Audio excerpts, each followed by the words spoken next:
Continuing coverage now, South Carolina prosecutors are expressing their support for changes to the state's judicial system. A panel of state lawmakers considering reform proposals heard from them Tuesday. And our Jason Raven was at that meeting and has more.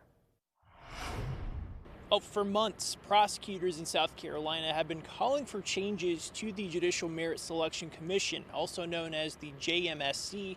Now, this panel screens judicial candidates before setting their nomination on to the rest of the legislature. Do you believe that undue influence is put on judges by members currently or in the past of JMSC or members of the General Assembly in both the House and the Senate that may be serving as lawyer legislators?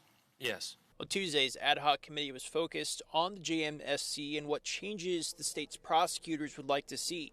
The JMSC selects judicial candidates after surveys and feedback from citizen review groups and the South Carolina Bar Judicial Qualifications Committee.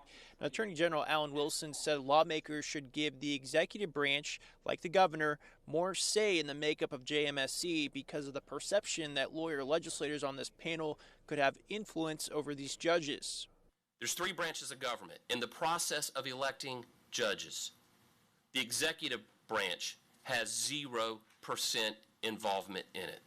And what we want, those of us in the executive branch charged with enforcing the rule of law, the laws that you all pass, is to have an equal check. Some lawmakers who listened to the testimony said if appointees from the governor have legal backgrounds or are lawyers themselves, there could also be a perception of influence there as well. You're substituting who the conflict goes to.